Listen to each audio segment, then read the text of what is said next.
ஓய்வு பெற்ற நீதிபதி பாஷா அவர்களுடைய தலைமையில் ஒரு ஆணையத்தை நியமிச்சிருந்தாங்க. அதாவது இந்த நியமனம் என்பது அவ்வளோ சாதாரணமாக நடந்துடல.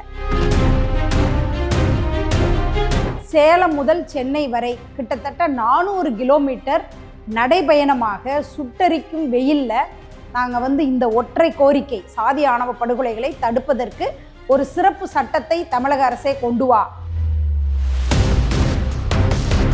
சாதி தான் முக்கியம், மதம் தான் முக்கியம், கௌரவம் தான் முக்கியம் என்று சொல்லுகின்ற விதத்தில் இங்கே இந்த மாதிரியான சாதி ஆணவ படுகொலைகள் நடக்கின்றது. கௌரவம் என்ற பெயரில் நடக்கும் எந்த குற்றமாக இருந்தாலும், கொலையாக இருந்தாலும் அது இந்த சட்டத்திற்குள் வரணும். நாங்கள் இந்த சட்டமன்ற கூட்டத்தொடரிலேயே இந்த சட்டத்தை கொண்டு வரணும் அப்படிங்கிற கோரிக்கையை நாங்கள் முன்வைத்தோம். ஆனால் அதற்கான பொதுவாக இந்த மாதிரி சட்டங்கள் இயற்றுனா உடனடியாக எல்லா சாதி ஆணவ படுகொலைகளும் தடுத்து நிறுத்தப்படுமான்னு கேட்டால் நிச்சயம் இல்லை. சாதியை எந்த விதத்திலையும் பெரும்பான்மையான மக்கள் விட்டு கொடுக்கிற ஒரு மனநிலை கிடையவே கிடையாது. அதனால அவ்வளோ லேசில் இந்த சாதி ஆணவ படுகொலை தடுத்து நிறுத்தப்பட வேண்டும் என்று சொல்லி. வணக்கம். சாதி ஆணவ படுகொலை தடுக்க சட்டமன்ற கூட்டத்தொடரில் ஒரு புது ஆணை வெளியிட்டிருக்காங்க. இப்போ அது என்ன நிலைமையில் இருக்குது, அதை பற்றி?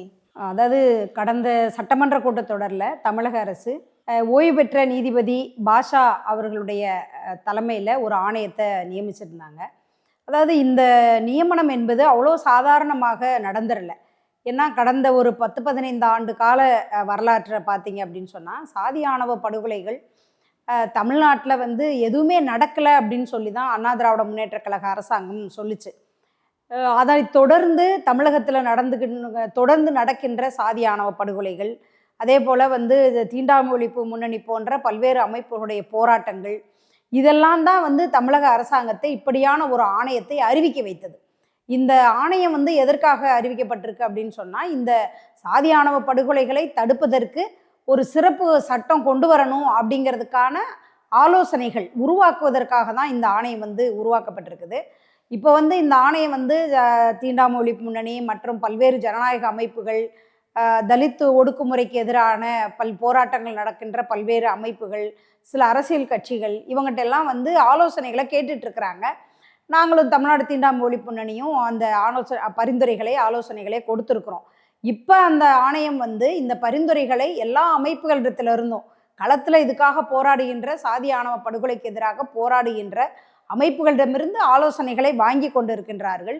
இந்த ஆலோசனைகளையெல்லாம் வைத்து தமிழக அரசாங்கத்திற்கு ஒரு புதிய சட்டத்தை கொண்டு வருவதற்கான ஆலோசனைகளை முன்வைப்பார்கள் அப்படின்ற ஒரு நம்பிக்கை எங்களுக்கு இருக்குது. இன்னும் சொல்லப்போனால் தமிழக அரசாங்கம் அவர்களுக்கான போதுமான கட்டமைப்பு வசதிகளோடு அந்த ஏற்பாடுகளை செய்து கொடுக்க வேண்டும் என்ற கோரிக்கையை நாங்கள் முன்வைக்கிறோம். ஏன்னா இது சாதாரண விஷயம் கிடையாது. தமிழகம் முழுவதிலும் போய் பல சாதிய ஆணவ படுகொலையால் பாதிக்கப்பட்டவருடைய குடும்பங்கள், அதே போல் அவர்களுக்கு நீதிக்காக போராடி கொண்டு இருக்கின்ற பல்வேறு அமைப்புகளுடைய தலைவர்கள், கள செயல்பாட்டாளர்கள், இவங்ககிட்ட எல்லாம் அவங்க அனுபவத்தின் அடிப்படையில் எத்தகைய ஆலோசனைகளை உருவாக்க முடியும் என்று கேட்கணும். அதே போல் இந்த வழக்குகளை நடத்திய பல்வேறு வழக்கறிஞர்கள் இருக்கிறாங்க. ஹைகோர்ட்டாக இருக்கட்டும், சுப்ரீம் கோர்ட்டாக இருக்கட்டும், அல்லது மாவட்ட நீதிமன்றங்களாக இருக்கட்டும், இங்கெல்லாம் பல வழக்கறிஞர்கள் இருக்கிறாங்க. அவங்கக்கிட்டையும் அந்த வழக்கை நடத்திய அனுபவங்கள் அடிப்படையில் ஆலோசனைகளை அவங்க பெறணும். இந்த வேலைகள் தான் இப்போதைக்கு ஒரு அடிப்படையான வேலைகளை தான் பாஷா ஆணையம் இப்போதைக்கு செய்து கொண்டு இருக்கின்றது அப்படிங்கன்னு நான் சொல்ல விரும்புகிறேன். இப்போ இந்த ஆணையம் அமைக்கிறதுக்காக உங்களை மாதிரி போராடுறதுக்கு நிறைய பல்வேறு அமைப்புகள் இருக்குது. உங்களோட போராட்டங்கள் என்னவா இருக்குது? கண்டிப்பாக. அதாவது 2012ஆம் ஆண்டு இந்திய சட்ட ஆணையம் அவங்க ஒரு அறிக்கை ஒன்று கொடுத்தாங்க. அந்த அறிக்கை இந்த மாதிரியான சாதி ஆணவ படுகொலையை தடுப்பதற்கு ஒரு சிறப்பு சட்டம் கொண்டு வரப்பட வேண்டும் என்று சொல்லி இந்திய சட்ட ஆணையமே சொன்னது 2012ஆம் ஆண்டு. கிட்டத்தட்ட 12ஆம் ஆண்டிலிருந்து தீண்டாமை ஒழிப்பு முன்னணியினுடைய போராட்டம் இன்றைக்கு வரை தொடர்ந்து கொண்டிருக்கின்றது. அதாவது 2017ஆம் ஆண்டு சேலம் முதல் சென்னை வரை கிட்டத்தட்ட 400 கிலோமீட்டர் நடைபயணமாக சுட்டெரிக்கும் வெயிலில் நாங்கள் இந்த ஒற்றை கோரிக்கை, சாதி ஆணவ படுகொலைகளை தடுப்பதற்கு ஒரு சிறப்பு சட்டத்தை தமிழக அரசே கொண்டு வா என்ற இந்த ஒற்றை கோரிக்கையை வைத்து 400 கிலோமீட்டர் நடைபயணத்தை நாங்கள் நடத்தினோம். வெறும் நடைபயணம் மட்டுமல்ல, அது மக்களோடு உரையாடுகின்ற நடைபயணம். இந்த இந்த இந்த மாதிரியான ஒரு சிறப்பு சட்டம் வந்தால் இது போன்ற சாதிய வன்கொடுமைகள் குறைவதற்கான, ஆணவ குற்றங்கள் குறைவதற்கான, கொலைகள் குறைவதற்கான வாய்ப்புகள் இருக்கின்றது என்பது குறித்த ஒரு உரையாடலோடு நாங்கள் 400 கிலோமீட்டர் நடைபயணத்தை நடத்துகிறோம்.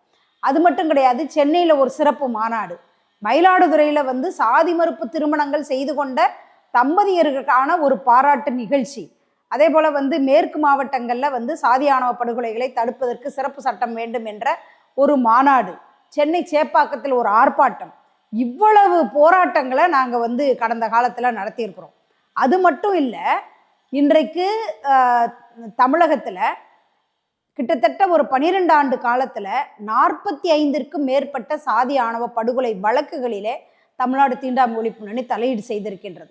எங்களுடைய அனுபவங்கள் அடிப்படையில் நாங்கள் எங்களுடைய கோரிக்கைகளை தமிழ்நாடு அரசாங்கத்திற்கு தொடர்ந்து வச்சுட்டு இருக்கிறோம். நாங்கள் மட்டும் கிடையாது, விடுதலை சிறுத்தைகள் கட்சியாக இருந்தாலும் சரி, பல்வேறு தலித் அருந்ததியர் அமைப்புகளாக இருந்தாலும் சரி, பல தொண்டு நிறுவனங்கள் சாதி ஆணவ படுகொலைகளை தடுப்பதற்கான ஒரு சட்ட ரீதியான தலையீடு செய்கின்ற எவிடன்ஸ் போன்ற சில அமைப்புகள் இருக்குது. அவங்களும் சரி, இந்த பல்வேறு ஜனநாயக அமைப்புகள், இவங்க எல்லாரும் கடந்த காலத்தில் இந்த அரசாங்கத்திற்கு கொடுத்திருக்கின்ற ஒரு அழுத்தம், அது இன்னைக்கு இந்த ஒரு ஆணையத்தை கொண்டு வருவதற்கான ஒரு ஏற்பாட்டை செய்திருக்குது. அது மட்டுமல்ல, கடந்த ஒரு 5-6 ஆண்டு காலத்தில் அடுத்தடுத்து சாதி ஆணவ படுகொலைகள் நடந்துக்கிட்டே இருக்குது. இப்போ இந்த மாதிரியான படுகொலைகள் அதிகரிப்பது, அதே போல் எங்களுடைய போராட்டங்கள், தமிழ்நாடு தீண்டாமை ஒழிப்பு முன்னணி உள்ளிட்ட பல்வேறு அமைப்புகளுடைய போராட்டங்கள் தான் இந்த அறிவிப்பை தமிழக அரசாங்கம் கொடுப்பதற்கு முன் வந்திருக்கின்றது என்பதை இந்த நேரத்தில் குறிப்பிட விரும்புகிறேன். இப்போ நீங்கள் பாஷா ஆணையத்துக்கு சமர்ப்பணமாக ஒரு பரிந்துரை அறிக்கை அறிவிச்சிருக்கீங்க, அதில் என்ன மாதிரியான கோரிக்கைகள்லாம் வச்சிருக்கு? அதாவது இந்திய அரசியலமைப்பு சட்டம் ஒவ்வொரு மனிதனுக்கும் சுதந்திரம், சமத்துவம், கண்ணியமான வாழ்க்கை வாழ்வதற்கான உரிமையை கொடுத்துருக்குது. ஆனால் இந்தியாவில் தான் பார்த்தீங்கன்னு சொன்னால் தன்னுடைய வாழ்க்கை துணையை தேர்வு செய்வதற்கான உரிமையே பறிக்கின்ற விதத்தில் இந்த மாதிரியான சாதி ஆணவ படுகொலைகள் நடக்கின்றது. இப்போ இது பார்த்தீங்கன்னு சொன்னால் இந்திய அரசியலமைப்பு சட்டத்துக்கே சேலஞ்சு. அரசியலமைப்பு சட்டம் சொல்கிறது என்ன? சட்டம் சாதி தான் முக்கியம், மதம் தான் முக்கியம், கௌரவம் தான் முக்கியம் என்று சொல்லுகின்ற விதத்தில் இங்கே இந்த மாதிரியான சாதி ஆணவ படுகொலைகள் நடக்கின்றது. எனவே இதை தடுப்பதற்கு ஒரு சிறப்பு சட்டம் கொண்டு வர வேண்டும் என்று போராடிய நாங்கள் இந்த பாஷா ஆணையத்திற்கு எங்களுடைய பரிந்துரைகள் நாங்கள் முன் வச்சிருக்கிறோம். சும்மா இல்லை, அதாவது நாங்கள் எங்களுடைய கள அனுபவங்கள், ஏராளமான கள அனுபவங்கள் இருக்குது. அதே போல் கடந்த காலத்தில் நிறைய நீதிமன்ற தீர்ப்புகள் இருக்குது. லதா சிங் வெர்சஸ் உத்தரப்பிரதேசம், அதே போல் இன்னைக்கு தமிழ்நாட்டில் திலீப் குமார் வழக்கு, இந்த மாதிரி ஏராளமான வழக்குகள் இருக்குது. இந்த வழக்குகளுடைய தீர்ப்புகள், உத்தரவுகள், இந்த அடிப்படையில் நாங்கள் பரிந்துரைகளை உருவாக்கணும். அதே போல் எங்களுடைய போராட்ட அனுபவங்கள், ஒவ்வொரு சாதி ஆணவ படுகொலைகள் நடக்கும் போதும் நாங்கள் அந்த இடத்துக்கு போய் கிட்டத்தட்ட 14 மணி நேரம், 18 மணி நேரம், 24 மணி நேரம் நாங்கள் அந்த பிணங்களோடு எங்களுடைய போராட்டத்தை நாங்கள் நடத்தியிருக்கிறோம். ஒவ்வொரு போராட்டமும் ஏராளமான அனுபவங்களை எங்களுக்கு கொடுத்தது. அந்த அனுபவத்தின் வாயிலாகத்தான் இந்த பரிந்துரைகளை நாங்கள் உருவாக்கி இருக்கிறோம். ஒரு விஷயம் என்ன அப்படின்னா, இந்த சட்டத்துக்கு பெயர் எப்படி வைக்கணும் அப்படிங்கிறத கூட நாங்கள் பாஷா ஆணையத்துக்கு எங்களுடைய பரிந்துரைகளாக கொடுத்துருக்குறோம். அதாவது வாழ்க்கை இணை தேர்வு நிலைநாட்டல் மற்றும் கௌரவம் என்ற பெயரில் நடக்கும் கொலைகள் குற்றங்கள் தடுப்பு சட்டம் 2026 அப்படின்னு சட்டத்துக்கு பெயரையே இப்படி வைக்கலாம் அப்படின்னு கொடுத்துருக்குறோம். இந்த பேருக்குள்ளேயே இந்த சட்டத்தின் அத்தனை அம்சங்களும் அடங்கும். அப்படியான ஒரு பெயரை நாங்கள் இந்த ஆணையத்துக்கு முன் வச்சிருக்கிறோம். அதே போல் கௌரவம் என்ற பெயரில் நடக்கும் எந்த குற்றமாக இருந்தாலும், கொலையாக இருந்தாலும், அது இந்த சட்டத்திற்குள் வரணும். அதாவது எப்படின்னா, சாதியின் பெயரால் கௌரவம் பார்ப்பாங்க, உற்சாதியின் பெயரால் கௌரவம் பார்ப்பாங்க, மதத்தின் பெயரால் கௌரவம் பார்ப்பாங்க, பொருளாதார ரீதியாக கௌரவம் பார்ப்பாங்க. ஒரே சாதியாக இருந்தால் கூட பொருளாதார ரீதியில் ஏற்றத்தாழ்வு இருக்கும்போது அங்கு படுகொலைகள் நடக்குது, குற்றங்கள் நடக்குது. அப்போ கௌரவம் என்ற பெயரில் எந்த குற்றங்கள், கொலைகள் நடந்தாலும் இந்த சிறப்பு சட்டத்தின் கீழ் கொண்டு வரப்படணும் அப்படிங்கிறத நாங்கள் இந்த ஒரு முக்கியமான பரிந்துரையாக நாங்கள் வலியுறுத்துகிறோம். அதே போல் இந்த ஆணையத்துக்கு கொடுக்குற அடுத்தடுத்த பரிந்துரைகளை பொறுத்தளவில் பொதுவாக ஒரு குற்றவியல் நடைமுறை திருத்த சட்டம் இருக்குது, SC/ST வன்கொடுமை தடுப்பு சட்டம் இருக்குது. இதில் கொடுக்கப்பட்டிருக்கிற தண்டனைகள் இருக்கு பாருங்க, அதை விட எந்த விதத்திலும் குறைவான தண்டனைகள் கொடுக்கக்கூடாது அப்படின்னு நாங்கள் வந்து ஒவ்வொரு குற்றம் அதற்கான தண்டனை இதை வந்து நாங்கள் வந்து உருவாக்கி கொடுத்துருக்குறோம் அப்படிங்கிறது தான். இப்போ வந்து உதாரணமாக குற்றவியல் சட்டத்தில் அரிதிலும் அரிதான வழக்கு அப்படின்றதுக்கு வந்து அதிகபட்ச தண்டனை கொடுக்கணும் அப்படிங்கிறது இருக்குது. இப்போ அதே மாதிரி அதை விட வந்து நீ ஒரு படி மேலே போய் இந்த குற்றத்திற்கான தண்டனைகள் வழங்கப்பட வேண்டும் என்பதை வந்து நாங்கள் கொடுக்குறோம். அதே போல் சாதி மறுப்பு திருமணம் செய்து கொள்கிறவர்களுக்கு பாதுகாப்பு, அதே போல் அவர்களுடைய எதிர்காலம். சிலர் வந்து இடையிலேயே கல்வியை நிறுத்திட்டு வந்துடுறாங்க, அவங்களுடைய கல்வியை தொடரணும், அவங்களுக்கு பாதுகாப்பு வழங்கப்படணும். இப்போ பல நீதிமன்ற தீர்ப்புகளில் வந்து எங்களுக்கு பாதுகாப்பு வேணும்னு வந்தாலே அவங்கள வந்து பாதுகாப்பதற்கான பாதுகாப்பு இல்லங்கள் ஏற்படுத்தப்படணும் அப்படின்னு சொல்லியிருக்குது. பல நீதிமன்ற உத்தரவுகளே சொல்லியிருக்கு. அதை இந்த சட்டத்தில் கொண்டு வரணும். அதே போல் சாதி மறுப்பு திருமணம் செய்து கொள்கின்ற இணையர்களுக்கு கல்வி வேலைவாய்ப்பில் முன்னுரிமை அளிக்கப்படணும், அவர்களுடைய குழந்தைகளுக்கு கல்வி வேலைவாய்ப்பில் முன்னுரிமை அளிக்கப்படணும் அப்படிங்கிறதையும் நாங்கள் வந்து இந்த சட்டத்தில் வந்து பரிந்துரையாக நீதிபதி பாஷா ஆணையத்துக்கு நாங்கள் கொடுத்துருக்குறோம். அதே போல் இந்த ப்ரிவெண்ட், அதாவது வந்து இந்த குற்றங்கள் நடக்காதபடி தடுப்பதற்கு இந்த அரசாங்கம் என்ன செய்ய வேண்டும் என்று அந்த சட்டத்தில் வந்து நாங்கள் வந்து கொடுத்துருக்குறோம். அதாவது இந்த மாதிரி வந்து ஒரு பாதுகாப்பற்ற சூழல் இருக்கும்போது அப்படியான இந்த இடத்துல வந்து சாதி ஆணவ குற்றங்கள் படுகொலைகள் நடக்கும் அப்படின்னு கண்டறிந்து சர்வே பண்ணி அந்த ஏரியாவை வந்து ஸ்பெஷல் கவனம் செலுத்தணும், சிறப்பு கவனம் செலுத்தணும் அப்படிங்கிறத நாங்கள் சொல்கிறோம். ஏன்னா இப்போ வந்து பல வழக்குகளில் இந்த இடத்துல இப்படியான ஒரு கொலை நடக்க போகுது, ஒரு குற்றம் நடக்க போகுது அப்படின்னு காவல் நிலையத்திற்கு தகவல் வந்தாலும் கூட அதை வந்து அவங்க வந்து தகவலாக தான் பார்க்குறாங்களே ஒழிய அதை வந்து ஒரு குற்றமாக நேரடியாக போய் தலையீடு செய்கிறதே கிடையாது. எனவே இந்த மாதிரி வந்து ஒரு அடையாளம் காணுகின்ற இந்த பகுதிகளை அடையாளம் கண்டு முன்னெச்சரிக்கையாக அதை தடுத்து நிறுத்துவது, அதே போல் இது மாதிரியான சாதி மதத்தின் பெயரால் நடக்க போகின்ற இந்த குற்றங்கள் குறித்த ஒரு விழிப்புணர்வை இந்த சமூக மத்தியில் ஏற்படுத்துவது, இதெல்லாம் எங்களுடைய ஆலோசனைகளாக நாங்கள் கொடுக்குறோம். அதே போல் வந்து இவர்களுக்கு தீருதவியாக இந்த மாதிரி சாதி ஆணவ படுகொலைகள் குற்றங்கள் நடக்கின்ற இந்த பாதிக்கப்பட்டவர்களுக்கு தீருதவியாக 30 லட்சம் கொடுக்கணும் அப்படிங்கிற ஒரு ஆலோசனையும் நாங்கள் வந்து முன்வைக்கிறோம். இன்னும் ஏராளமான ஆலோசனைகள் இருக்குது, பரிந்துரைகள் இருக்குது. இதையெல்லாம் முன்வைத்து இந்த பாஷா ஆணையம் வந்து ஒரு சட்டம் இயற்றுவதற்கான ஒரு ஆலோசனையை நம்முடைய மாநில அரசாங்கத்திற்கு கொடுக்க வேண்டும் என்ற கோரிக்கையை நாங்கள் இந்த ஆணையத்திடம் முன்வைத்திருக்கின்றோம். தமிழ்நாடு அரசு இவ்வளோதையும் வந்து இதை செயல்படுத்துவாங்களா? கரெக்டான முறை இல்லை, தனி சட்டம் அமைக்கிறதுக்கான வாய்ப்பு இருக்கா? அதுதான் இப்போ இன்னைக்கு சட்டமன்றம் கூடிருச்சு.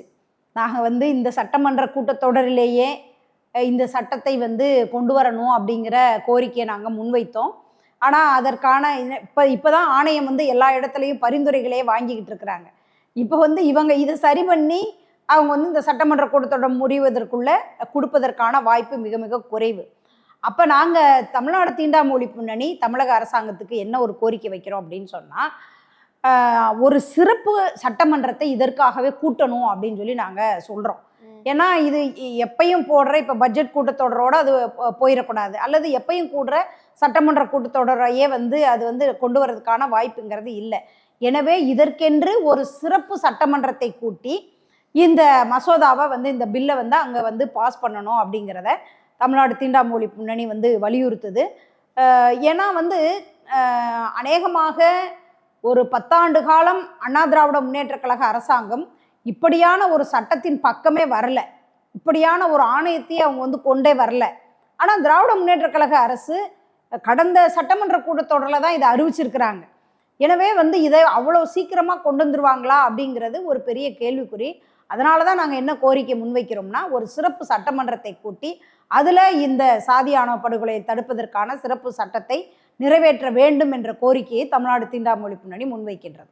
இப்போ இந்த ஆணையம் அறிவிக்கப்பட்டாலும் தொடர்ந்து ஆணவ கொலைகள் நடந்து கொண்டே தான் இருக்கு.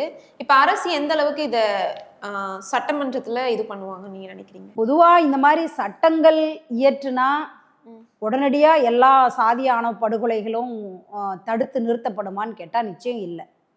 இது வந்து முழுமையான தீர்வே கிடையாது. ஒரு சட்டம் கொண்டு இப்போ வரதட்சணை கொடுமையை தடுப்பதற்கு ஒரு சட்டம் இருக்குது. வரதட்சணையை வந்து கொடுப்பதும் குற்றம், அதை வந்து வாங்குவதும் குற்றம் அப்படின்னு சட்டம் இருக்குது. ஆனால் வரதட்சணை வந்து வாங்கப்பட்டு கொண்டு தான் இருக்குது.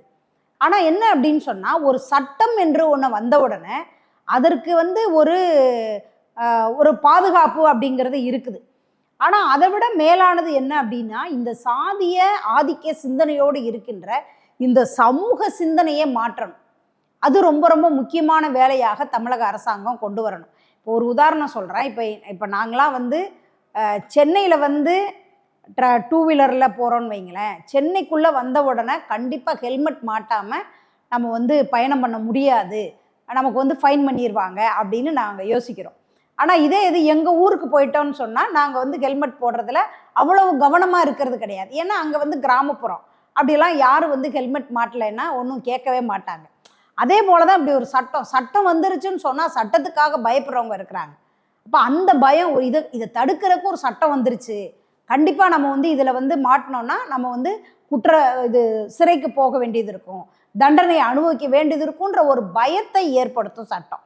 ஆனால் அதுவே முழுமையாக சாதி ஆணவ படுகொலை தடுப்பதற்கு தீர்வாக 100% வந்து தீர்வாக அமையாது.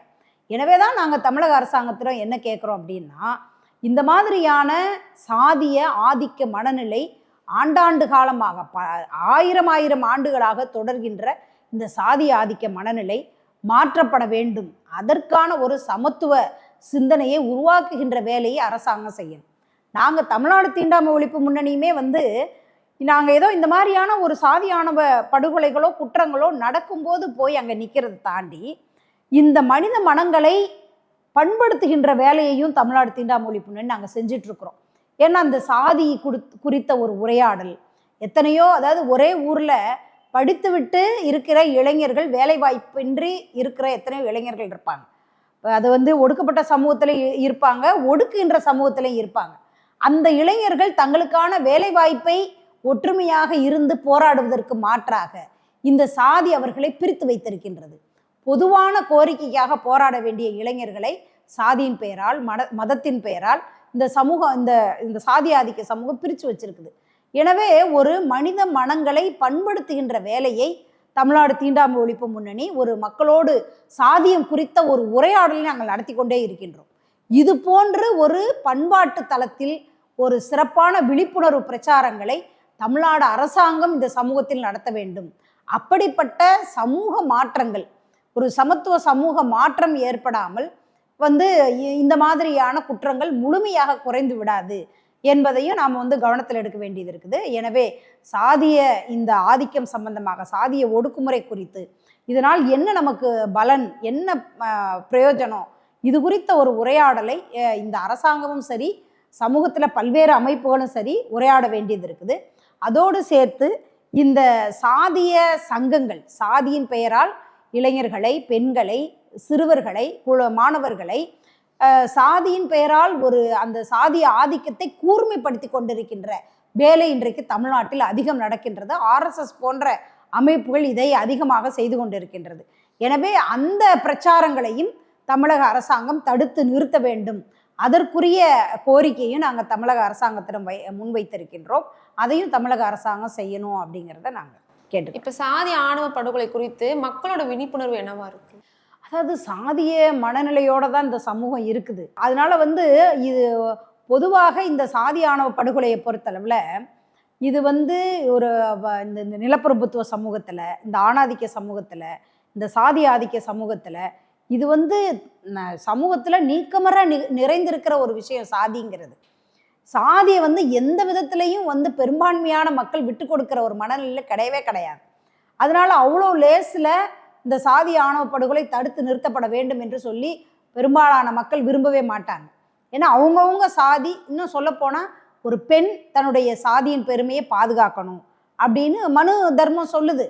எனவே இந்த சாதியை பாதுகாக்கின்ற வேலையும் ஒரு பெண் தலையில் தான் கட்டியிருக்கிறாங்க. எனவே தான் ஒரு பெண் தன்னுடைய விருப்பத்துக்கு தன்னுடைய வாழ்க்கை இணையை தேர்வு செய்தால் அந்த பெண்ணை படுகொலை செய்வது, அல்லது அவங்கள வந்து பிரித்து வைப்பது, இது போன்ற குற்றங்கள் வந்து தொடர்ந்து நடக்குது.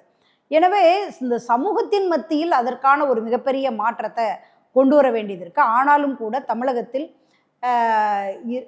நடக்கின்ற திருமணங்களில் 2.5% சாதி மறுப்பு திருமணங்களாக நடக்கின்றது.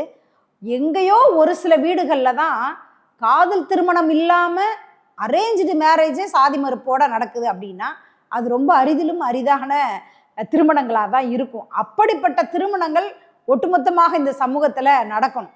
எனவே அப்படிப்பட்ட மனநிலை என்பது அவ்வளோ சீக்கிரம் வராது. அதற்குரிய ஒரு மிக நீண்ட போராட்டத்தை, இன்னும் சொல்லப்போனால் தமிழ்நாட்டில் பொது உடைமை இயக்கமும் சுயமரியாதை இயக்கமும் மிகப்பெரிய பாரம்பரியமான பிரச்சாரங்களை, சமூக நீதிக்கான போராட்டங்களை நடத்திய ஒரு மண் தான் தமிழ் மண். எனவே அத்தகைய பிரச்சாரங்கள் இன்னும் அதிகப்படுத்தப்பட வேண்டும். அப்போதான் வந்து ஒரு சமூக மாற்றம் என்பது வரும் அப்படிங்கிறது.